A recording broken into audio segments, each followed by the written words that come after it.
اس کے بعد حکیم آرتل بامسی سے کہتے ہیں یہ تم نے کیا کیا بامسی؟ تم نے اپنے بھائی کو قتل کر دیا۔ بامسی کہتا ہے یہ غدار تھا، بھائی نہیں تھا۔ اتنے میں حکیم آرتل سپاہیوں کو بلا کر کہتے ہیں بامسی کو پکڑ لو، اس نے ترگوت کو قتل کر دیا ہے، لیکن اس حادثے کے بارے میں کسی کو بھی پتہ نہیں چلنا چاہیے۔ ہمیں اتحاد کو قائم رکھنا ہے، ہمارے دشمنوں تک یہ خبر نہیں پہنچنی چاہیے۔ اب بامسی کو یہاں سے لے جاؤ۔ یہ سن کر سپاہی بامسی کو گرفتار کر کے باہر لے جاتے ہیں۔ ان کے جانے کے بعد حکیم آرتل ماریا سے کہتے ہیں تم بھی یاد رکھنا جو میں نے کہا ہے ماریا، کسی کو بھی یہ پتہ نہیں چلنا چاہیے ورنہ میں کوئی رحم نہیں کروں گا۔ ماریا کہتی ہے آپ پریشان نہ ہو، یہ کہہ کر وہ باہر نکل جاتی ہے۔ دوسری جانب ارطغرل غازی اپنے ساتھیوں کے ساتھ جنگل میں موجود تھے اور وہ کھانا کھا رہے تھے۔ اس دوران احمد ارطغرل غازی سے کہتا ہے آپ نے مجھ پر اعتماد کیا، حتیٰ کہ جو کام میں نے کیے تھے پھر بھی آپ نے مجھے اپنے ساتھ رکھ لیا، میں آپ کو بہت شکر گزار ہوں ارطغرل صاحب۔ ارطغرل غازی کہتے ہیں ہر چیز پیچھے رہ گئی ہے احمد، اب تم اس بہتے ہوئے پانی کی طرح صاف ہو۔ پھر احمد اس خواب کے بارے میں بتانے لگتا ہے جو اس نے قید خانے میں دیکھا تھا۔ وہ پورا خواب ارطغرل غازی کو بتانے کے بعد کہتا ہے وہ داڑھی والے بزرگ صحیح تھے، مجھے سچا راستہ اور ایک سچا دوست مل گیا ہے۔ یہ سن کر ارطغرل غازی مسکرانے لگتے ہیں۔ اتنے میں سلطان کا خاص آدمی عزیز وہاں پہنچ جاتا ہے۔ پھر ارطغرل غازی کہتے ہیں خوش آمدید عزیز، ہم نے ایک پرندے کا شکار کیا ہے، آپ بھی کھا لو۔ عزیز کہتا ہے ارطغرل صاحب ہم سلطان کے حکم پر آپ کو اپنے ساتھ لے جانے آئے ہیں۔ یہ سن کر ارطغرل غازی اور ان کے ساتھی حیران ہو جاتے ہیں۔ پھر عزیز کہتا ہے اگر آپ نے مزاحمت کی تو ہمیں آپ کو قتل کرنا پڑے گا۔ یہ سن کر ارطغرل غازی حیران و پریشان ہو جاتے ہیں۔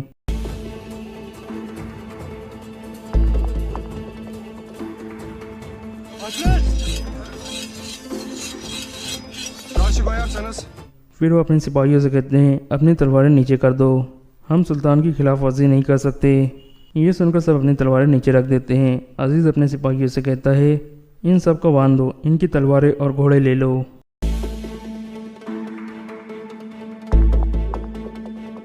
پھر ارطغرل غازی پوچھتے ہیں سلطان نے تمہیں ایسا کرنے کو کیوں کہا عزیز؟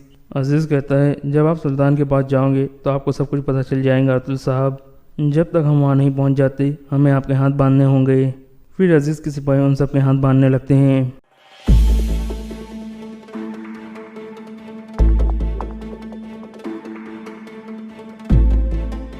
پھر ارطغرل غازی کہتے ہیں ہم اس چیز کے حقدار نہیں ہیں عزیز، آپ غلطی کر رہے ہو۔ عزیز کہتا ہے ارطغرل صاحب میں صرف اپنی ذمہ داری نبھا رہا ہوں۔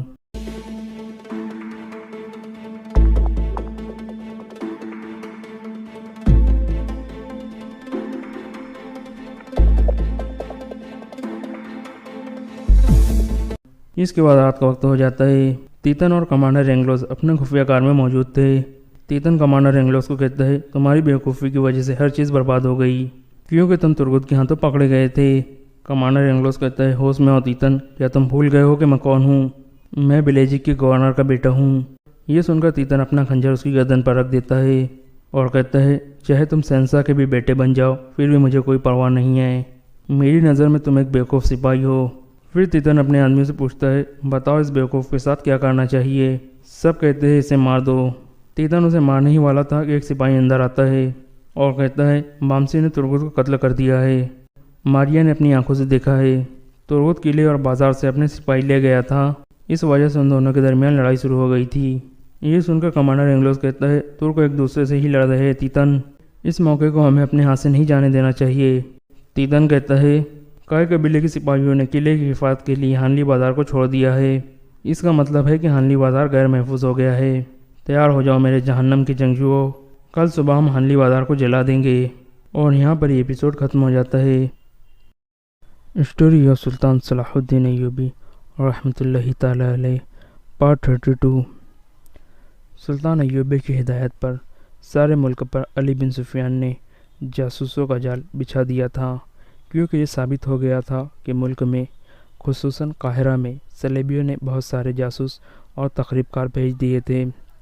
سلیبیوں نے مسلمانوں کی کردار کشی کی جو زمین دوز مہم چلائی تھی وہ سلطان ایوبی کو زیادہ پریشان کر رہی تھی۔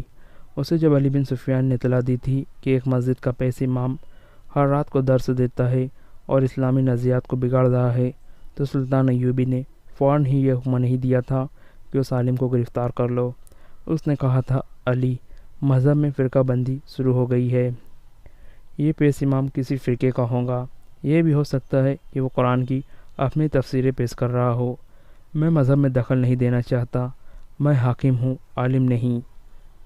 اگر تم سمجھتے ہو کہ وہ کوئی تقریب کار ہے تو گرفتاری سے پہلے پوری طرح چھان بین کر لو۔ پیش امام کا درجہ مجھ سے بہت زیادہ بلند ہے۔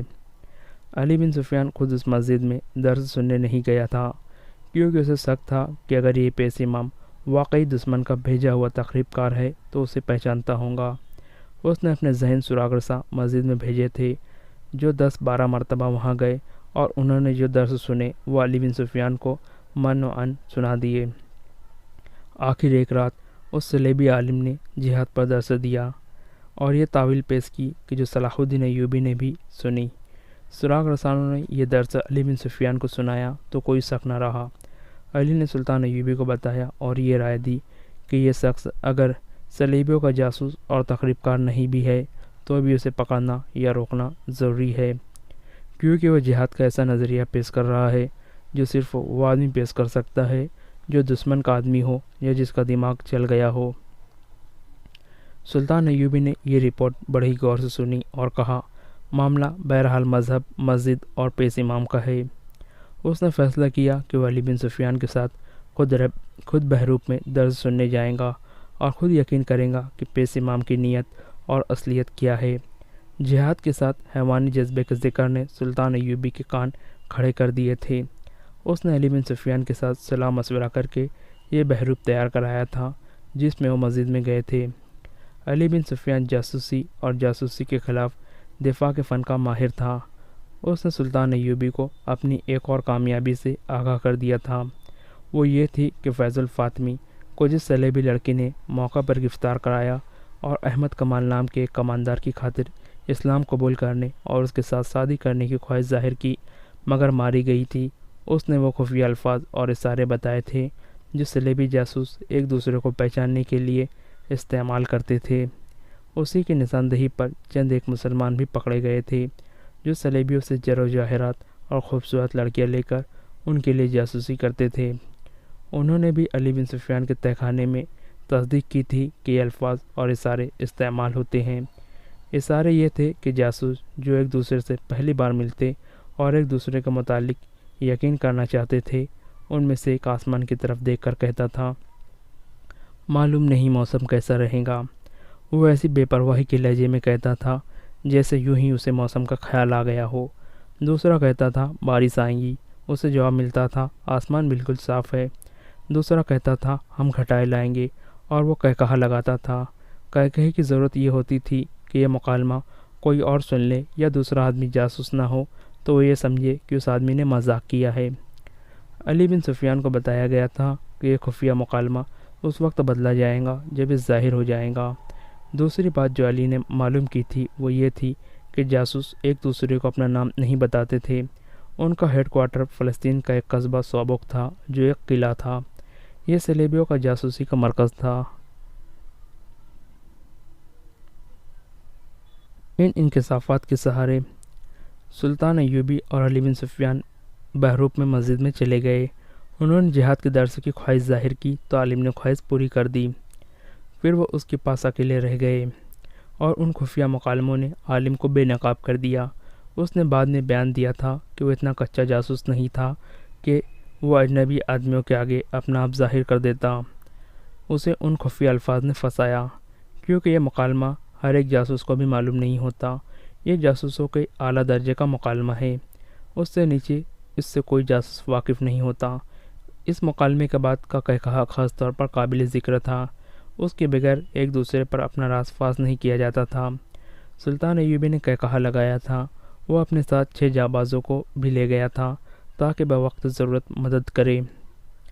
علی بن سفیان نے اس جاسوس کو اور ان دونوں لڑکیوں کو اپنے تہخانے میں بند کر دیا اور سب سے پہلے اس علاقے میں جا کر تفتیش کی کہ یہ شخص اس مسجد پر قابض کس طرح ہوا اور اس سے پہلے وہ جس جھوپڑے میں رہتا تھا وہ اسے کس نے دیا تھا۔ وہاں کے مختلف لوگوں نے جو بیانات دیے ان سے یہ پتہ چلتا تھا کہ یہ شخص 2 بیویوں کے ساتھ اس آبادی میں آیا۔ پہلے ایک آدمی کے گھر مہمان رہا۔ جب لوگوں نے دیکھا کہ یہ کوئی عالم فاضل ہے تو انہوں نے اسے یہ جھوپڑا دے دیا۔ وہ اس مسجد میں نماز پڑھنے جایا کرتا تھا۔ وہاں بہت مدت سے ایک پیش امام تھا۔ یہ شخص اس پیش امام کا مرید بن گیا۔ 15-16 روز بعد پیش امام نے مسجد ہی میں پیٹ درد کی شکایت کی۔ یہ شکایت اتنی تیزی سے بڑھی کہ اس کے بعد پیش امام مسجد میں نہ آ سکا۔ حکیموں نے گھر میں جا کر دیکھا، دوائیاں دی، مگر وہ تیسرے روز مر گیا۔ اس کے بعد اس عالم نے لوگوں سے بات کر کے مسجد سنبھال لی۔ اس نے ایسا تاثر پیدا کیا کہ لوگ اس کے عقیدت مند ہو گئے اور اس کی ضرورت کے مطابق اسے مکان دے دیا۔ علی بن سفیان کے پوچھنے پر لوگوں نے اسے بتایا کہ انہوں نے کئی بار اس شخص کو پیش امام کے لیے کھانا لے جاتے دیکھا تھا۔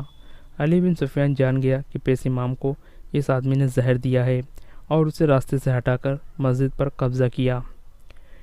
اس جاسوس کے گھر کی تلاشی میں بہت سے ہتھیار برآمد ہوئے جو مختلف جگہوں میں چھپائے ہوئے تھے۔ وہاں سے زہر بھی برآمد ہوا جو ایک کتے کو دیا گیا تو وہ کتا 3 دن تک بے چین رہا اور گرتا اور اٹھتا رہا۔ تیسرے دن شام کے بعد کتا مر گیا۔ علی بن سفیان نے اپنی تفتیش سلطان ایوبی کے آگے رکھی تو سلطان نے اسے کہا، ان تینوں کو قید میں خوب پریشان کرو اور انہیں خوفزدہ کیے رکھو، لیکن میں انہیں جلات کے حوالے نہیں کروں گا اور انہیں قید میں بھی نہیں ڈالوں گا۔ پھر آپ کیا کریں گے؟ علی بن سفیان نے پوچھا۔ میں انہیں حفاظت اور عزت سے واپس بھیج دوں گا۔ علی بن سفیان نے حیرت زدہ ہو کر سلطان ایوبی کے منہ کی طرف دیکھا۔ سلطان نے کہا، میں ایک جواں کھیلنا چاہتا ہوں علی، ابھی مجھ سے کچھ نہ پوچھنا، میں سوچ رہا ہوں کہ یہ بازی لگاؤں یا نہیں۔ اس نے ذرا توقف سے کہا، کل دوپہر کے کھانے کے بعد نائب سالاروں، مزیروں، اعلیٰ کمانداروں اور انتظامیہ کے ہر شعبے کے سربراہ کو میرے پاس لے آنا۔ تمہاری موجودگی بھی ضروری ہے۔ علی بن سفیان نے اس رات پہلی بار اس عالم سے تفتیش کی، لیکن وہ بڑا سخت آدمی نکلا۔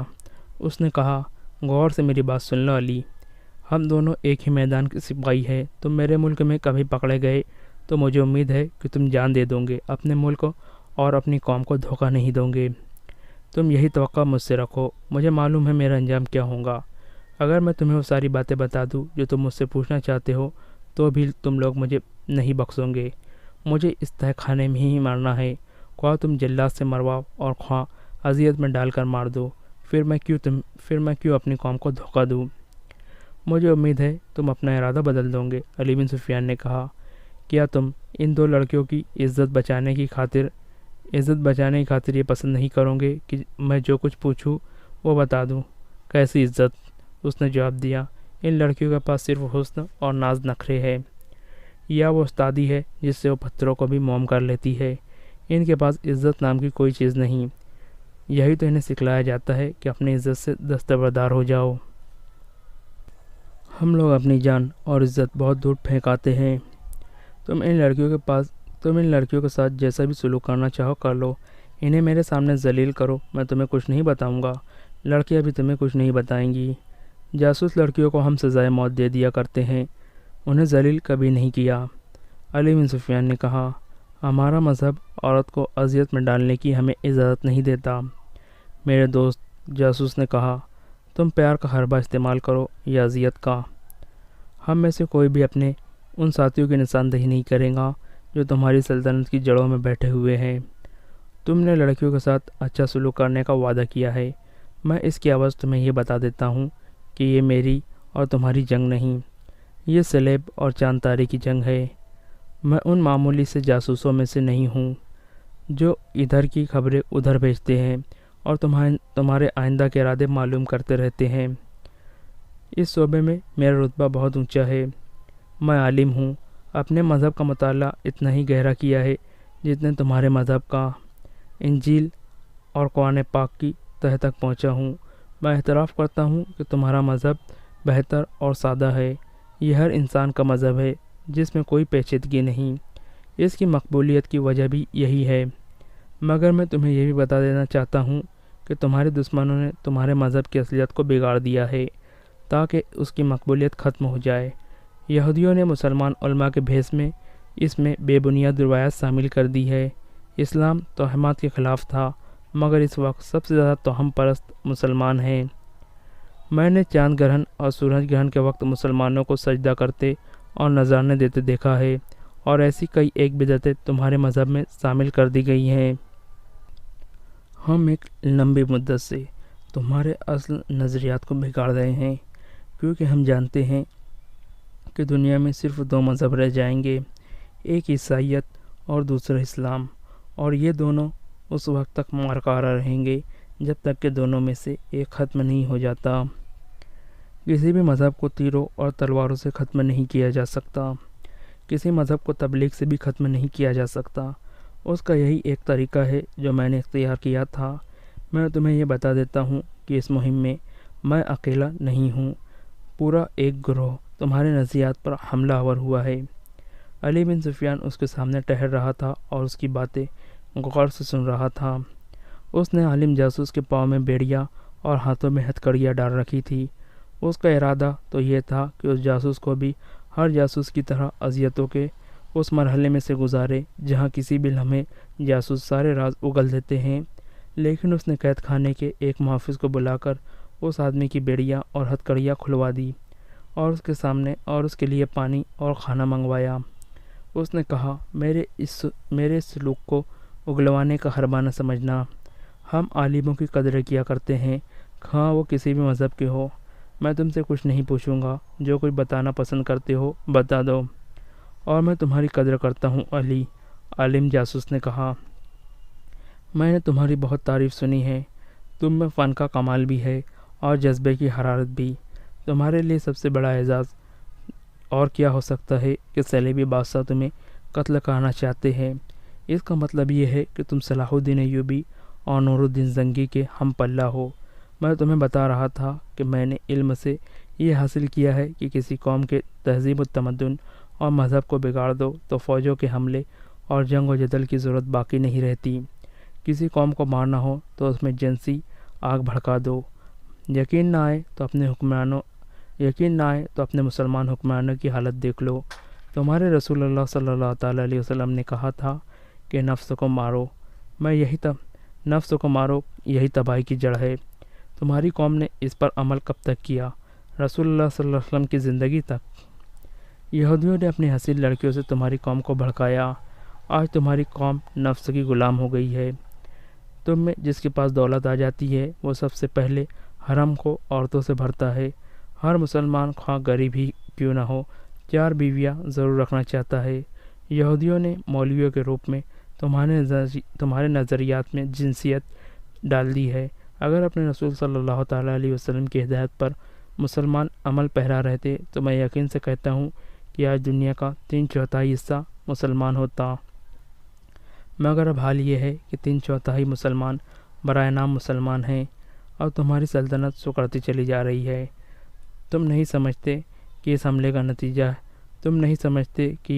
کا نتیجہ ہے جو مجھ جیسے عالموں نے تمہارے مذہب اور تہذیب و تمدن پر کیا ہے۔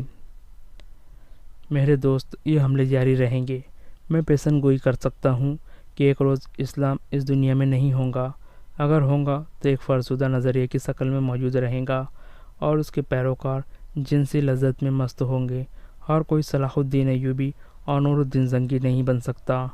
انہیں کل پرسوں مر جانا ہے۔ ان کے بعد جو آئیں گے انہیں ہم نفس پرستی میں مبتلا رکھیں گے۔ مجھے قتل کر دو، میری مہم کو قتل نہیں کر سکوں گے۔ انسانوں کے مر جانے سے مقاصد نہیں مر جایا کرتے۔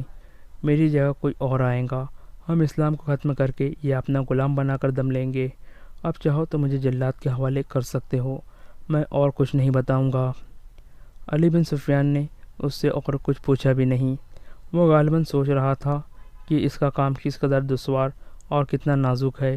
اس صلیبی تقریب کار نے جو کچھ کہا تھا سچ کہا تھا۔ وہ دیکھ رہا تھا کہ قوم میں اخلاقی تباہی کے جراثیم پیدا ہو چکے ہیں۔ عرب کے عمرا وزراء تو پوری طرح تباہ ہو چکے تھے۔ صلاح الدین ایوبی میدان جنگ میں صلیبیوں کو شکست دے کر سلطنت اسلامیہ کو وسیع تر کرنے کے خواب دیکھ رہا تھا، مگر صلیبیوں نے ایسے پہلو سے حملہ کیا تھا جسے روکنا سلطان ایوبی کے بس سے باہر نظر آتا تھا۔ علی بن سفیان عالم جاسوس کی کوٹری بند کرا کے ان کی کوٹریوں کے سامنے جا کھڑا علی بن سفیان جاسوس کی کوٹری بند کرا کے ان کوٹریوں کے سامنے جا کھڑا ہوا جن میں لڑکیاں قید تھیں۔ وہ ایک کوٹری کھلوا کر اندر چلا گیا۔ لڑکی فرش پر بیٹھی ہوئی تھی۔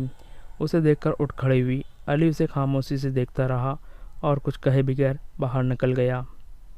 اگلے روز دوپہر کے کھانے کے بعد فوج اور انتظامیہ کے تمام حاکم اور عہدیدار اس کمرے میں جمع تھے جہاں صلاح الدین ایوبی انہیں احکامات اور ہدایت دیا کرتا تھا۔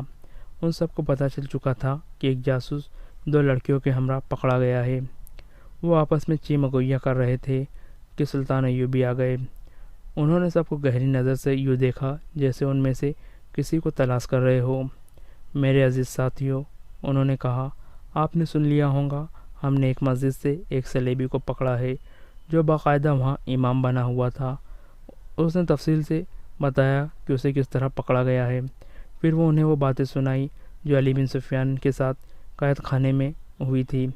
علی بن سفیان یہ باتیں سلطان ایوبی کو سنا چکا تھا۔ سلطان صلاح الدین ایوبی نے کہا، میں آپ کو یہ بات سنانے کے لیے نہیں بلایا کہ جاسوسوں اور تخریب کاروں سے بچو۔ میں آپ کو یہ بھی نہیں کہوں گا کہ اسلام کے دشمنوں کے ساتھ دوستی کرنے والا جہنم میں جائے گا۔ میں صرف یہ کہوں گا کہ کفار کے ساتھ دوستی کرنے والوں کے لیے میں یہ دنیا جہنم بنا دوں گا۔ اسٹوری آف سلطان صلاح الدین ایوبی رحمۃ اللہ تعالی علیہ، پارٹ 32۔ سلطان ایوبی کی ہدایت پر سارے ملک پر علی بن سفیان نے جاسوسوں کا جال بچھا دیا تھا، کیونکہ یہ ثابت ہو گیا تھا کہ ملک میں خصوصاً قاہرہ میں صلیبیوں نے بہت سارے جاسوس اور تخریب کار بھیج دیے تھے۔ صلیبیوں نے مسلمانوں کی کردار کشی کی جو زمین دوز مہم چلائی تھی وہ سلطان ایوبی کو زیادہ پریشان کر رہی تھی۔ اسے جب علی بن سفیان نے اطلاع دی تھی کہ ایک مسجد کا پیش امام ہر رات کو درس دیتا ہے اور اسلامی نظریات کو بگاڑ رہا ہے تو سلطان ایوبی نے فوراً ہی یہ حکم نہیں دیا تھا کہ اس عالم کو گرفتار کر لو۔ اس نے کہا تھا، علی، مذہب میں فرقہ بندی شروع ہو گئی ہے۔ یہ پیش امام کسی فرقے کا ہوگا۔ یہ بھی ہو سکتا ہے کہ وہ قرآن کی اپنی تفسیریں پیش کر رہا ہو۔ میں مذہب میں دخل نہیں دینا چاہتا۔ میں حاکم ہوں، عالم نہیں۔ اگر تم سمجھتے ہو کہ وہ کوئی تخریب کار ہے تو گرفتاری سے پہلے پوری طرح چھان بین کر لو۔ پیش امام کا درجہ مجھ سے بہت زیادہ بلند ہے۔ علی بن سفیان خود اس مسجد میں درس سننے نہیں گیا تھا، کیونکہ اسے شک تھا کہ اگر یہ پیش امام واقعی دشمن کا بھیجا ہوا تخریب کار ہے تو اسے پہچانتا ہوگا۔ اس نے اپنے ذہین سراغ رساں مسجد میں بھیجے تھے جو 10-12 مرتبہ وہاں گئے اور انہوں نے جو درس سنے وہ علی بن سفیان کو من و عن سنا دیے۔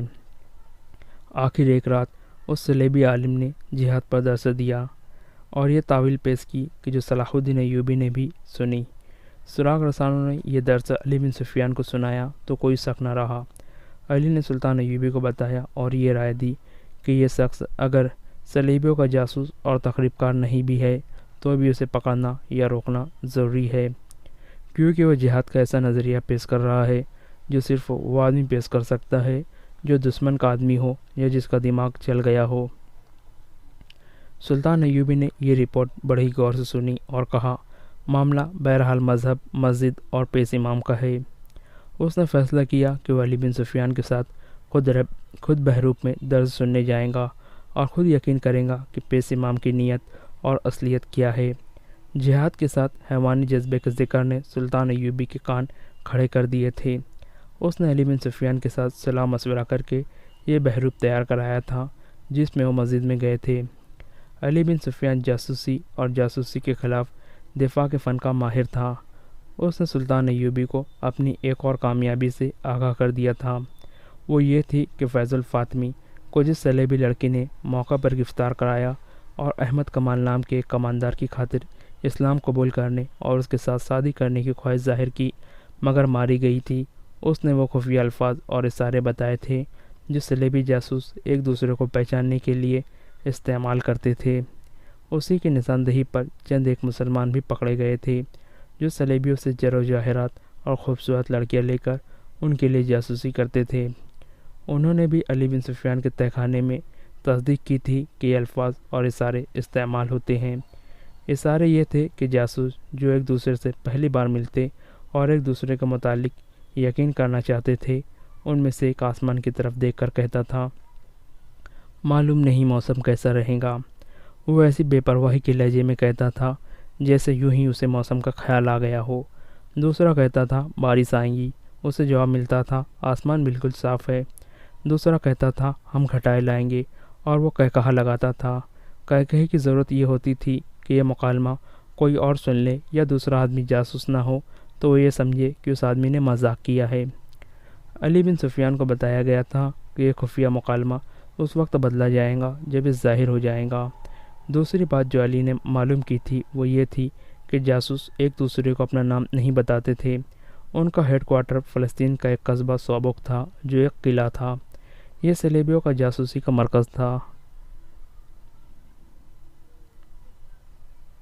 ان انکشافات کے سہارے سلطان ایوبی اور علی بن سفیان بہروپ میں مسجد میں چلے گئے۔ انہوں نے جہاد کے درس کی خواہش ظاہر کی تو عالم نے خواہش پوری کر دی۔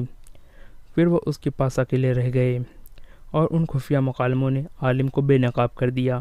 اس نے بعد میں بیان دیا تھا کہ وہ اتنا کچا جاسوس نہیں تھا کہ وہ اجنبی آدمیوں کے آگے اپنا آپ ظاہر کر دیتا۔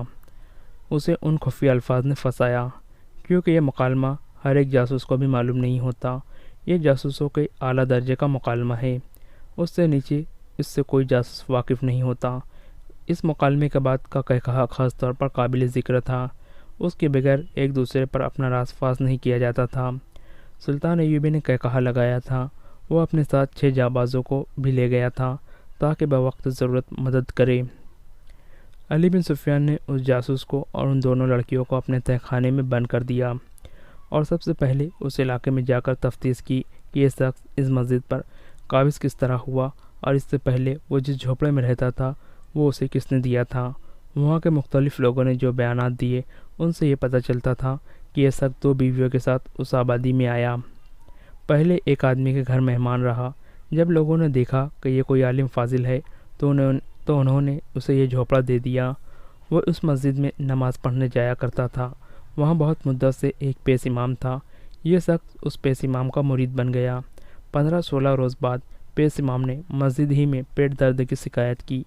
یہ شکایت اتنی تیزی سے بڑھی کہ اس کے بعد پیش امام مسجد میں نہ آ سکا۔ حکیموں نے گھر میں جا کر دیکھا، دوائیاں دی، مگر وہ تیسرے روز مر گیا۔ اس کے بعد اس عالم نے لوگوں سے بات کر کے مسجد سنبھال لی۔ اس نے ایسا تاثر پیدا کیا کہ لوگ اس کے عقیدت مند ہو گئے اور اس کی ضرورت کے مطابق اسے مکان دے دیا۔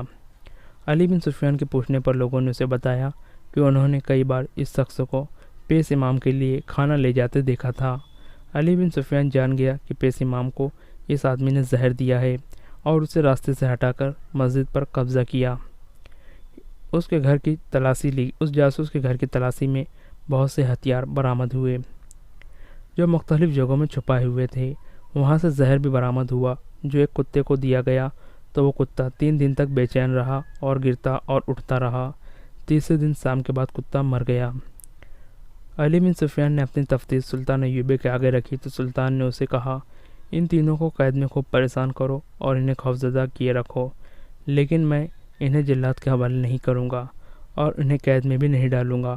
پھر آپ کیا کریں گے؟ علی بن سفیان نے پوچھا۔ میں انہیں حفاظت اور عزت سے واپس بھیج دوں گا۔ علی بن سفیان نے حیرت زدہ ہو کر سلطان ایوبی کے منہ کی طرف دیکھا۔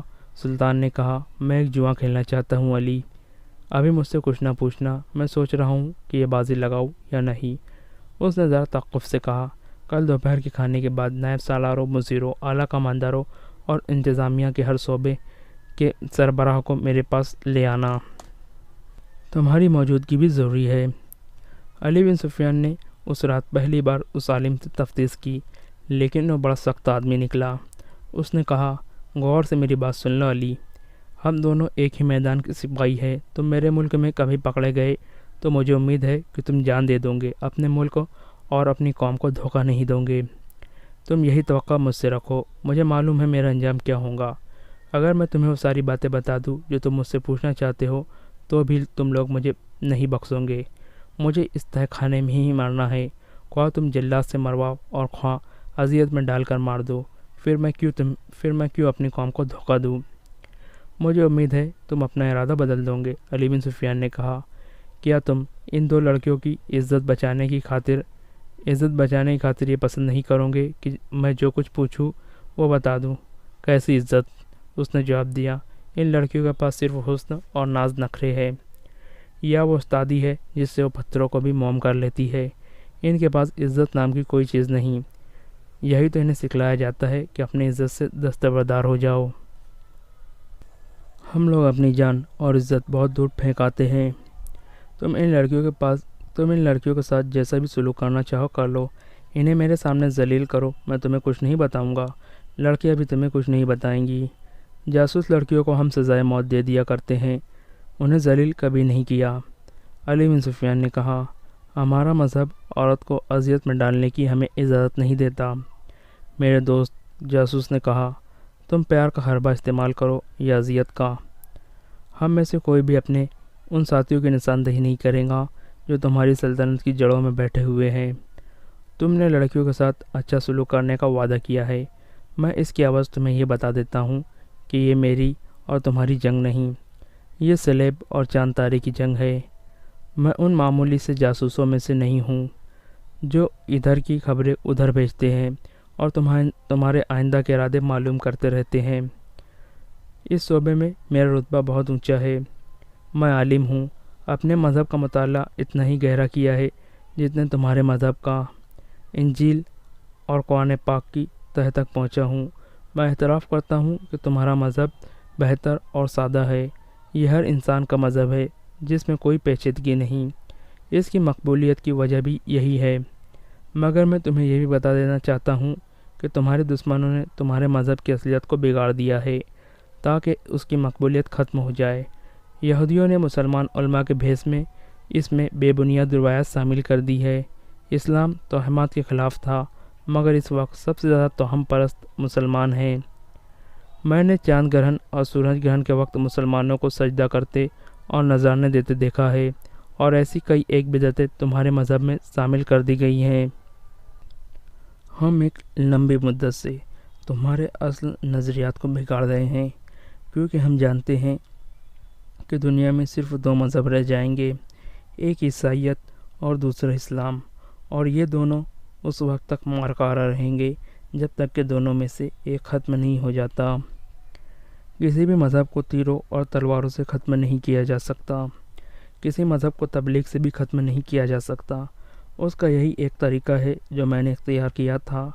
میں تمہیں یہ بتا دیتا ہوں کہ اس مہم میں میں اکیلا نہیں ہوں، پورا ایک گروہ تمہارے نظریات پر حملہ آور ہوا ہے۔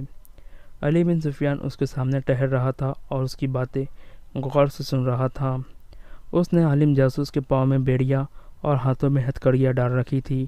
اس کا ارادہ تو یہ تھا کہ اس جاسوس کو بھی ہر جاسوس کی طرح اذیتوں کے اس مرحلے میں سے گزارے جہاں کسی بھی لمحے جاسوس سارے راز اگل دیتے ہیں، لیکن اس نے قید خانے کے ایک محافظ کو بلا کر اس آدمی کی بیڑیاں اور ہتھکڑیاں کھلوا دی اور اس کے سامنے اور اس کے لیے پانی اور کھانا منگوایا۔ اس نے کہا، میرے سلوک کو اگلوانے کا حربہ نہ سمجھنا، ہم عالموں کی قدر کیا کرتے ہیں، خواہ وہ کسی بھی مذہب کے ہو۔ میں تم سے کچھ نہیں پوچھوں گا، جو کچھ بتانا پسند کرتے ہو بتا دو، اور میں تمہاری قدر کرتا ہوں علی، عالم جاسوس نے کہا۔ میں نے تمہاری بہت تعریف سنی ہے، تم میں فن کا کمال بھی ہے اور جذبے کی حرارت بھی۔ تمہارے لیے سب سے بڑا اعزاز اور کیا ہو سکتا ہے کہ صلیبی بادشاہ تمہیں قتل کرنا چاہتے ہیں۔ اس کا مطلب یہ ہے کہ تم صلاح الدین ایوبی اور نور الدین زنگی کے ہم پلہ ہو۔ میں تمہیں بتا رہا تھا کہ میں نے علم سے یہ حاصل کیا ہے کہ کسی قوم کے تہذیب و تمدن اور مذہب کو بگاڑ دو تو فوجوں کے حملے اور جنگ و جدل کی ضرورت باقی نہیں رہتی۔ کسی قوم کو مارنا ہو تو اس میں جنسی آگ بھڑکا دو۔ یقین نہ آئے تو اپنے مسلمان حکمرانوں کی حالت دیکھ لو۔ تمہارے رسول اللہ صلی اللہ تعالیٰ علیہ وسلم نے کہا تھا کہ نفس کو مارو، نفس کو مارو، یہی تباہی کی جڑ ہے۔ تمہاری قوم نے اس پر عمل کب تک کیا؟ رسول اللہ صلی اللہ علیہ وسلم کی زندگی تک۔ یہودیوں نے اپنی حسین لڑکیوں سے تمہاری قوم کو بھڑکایا، آج تمہاری قوم نفس کی غلام ہو گئی ہے۔ تم میں جس کے پاس دولت آ جاتی ہے وہ سب سے پہلے حرم کو عورتوں سے بھرتا ہے، ہر مسلمان خواہ غریب ہی کیوں نہ ہو 4 بیویاں ضرور رکھنا چاہتا ہے۔ یہودیوں نے مولویوں کے روپ میں تمہارے نظریات میں جنسیت ڈال دی ہے۔ اگر اپنے رسول صلی اللہ تعالیٰ علیہ وسلم کی ہدایت پر مسلمان عمل پیرا رہتے تو میں یقین سے کہتا ہوں کہ آج دنیا کا 3/4 حصہ مسلمان ہوتا، مگر اب حال یہ ہے کہ 3/4 مسلمان برائے نام مسلمان ہیں اور تمہاری سلطنت سکڑتی چلی جا رہی ہے۔ تم نہیں سمجھتے کہ اس حملے کا نتیجہ ہے جو مجھ جیسے عالموں نے تمہارے مذہب اور تہذیب و تمدن پر کیا ہے۔ میرے دوست، یہ حملے جاری رہیں گے۔ میں پیشن گوئی کر سکتا ہوں کہ ایک روز اسلام اس دنیا میں نہیں ہوگا۔ اگر ہوگا تو ایک فرسودہ نظریے کی شکل میں موجود رہے گا اور اس کے پیروکار جنسی لذت میں مست ہوں گے، اور کوئی صلاح الدین ایوبی اور نور الدین زنگی نہیں بن سکتا۔ انہیں کل پرسوں مر جانا ہے۔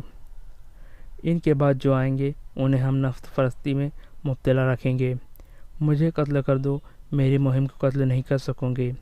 انسانوں کے مر جانے سے مقاصد نہیں مر جایا کرتے۔ میری جگہ کوئی اور آئے گا، ہم اسلام کو ختم کر کے یا اپنا غلام بنا کر دم لیں گے۔ اب چاہو تو مجھے جلاد کے حوالے کر سکتے ہو، میں اور کچھ نہیں بتاؤں گا۔ علی بن سفیان نے اس سے اور کچھ پوچھا بھی نہیں۔ وہ غالباً سوچ رہا تھا کہ اس کا کام کس قدر دشوار اور کتنا نازک ہے۔ اس صلیبی تقریب کار نے جو کچھ کہا تھا سچ کہا تھا۔ وہ دیکھ رہا تھا کہ قوم میں اخلاقی تباہی کے جراثیم پیدا ہو چکے ہیں۔ عرب کے عمرا وزراء تو پوری طرح تباہ ہو چکے تھے۔ صلاح الدین ایوبی میدان جنگ میں صلیبیوں کو شکست دے کر سلطنت اسلامیہ کو وسیع تر کرنے کے خواب دیکھ رہا تھا، مگر صلیبیوں نے ایسے پہلو سے حملہ کیا تھا جسے روکنا سلطان ایوبی کے بس سے باہر نظر آتا تھا۔ علی بن سفیان عالم جاسوس کی کوٹری بند کرا کے ان کی کوٹریوں کے سامنے جا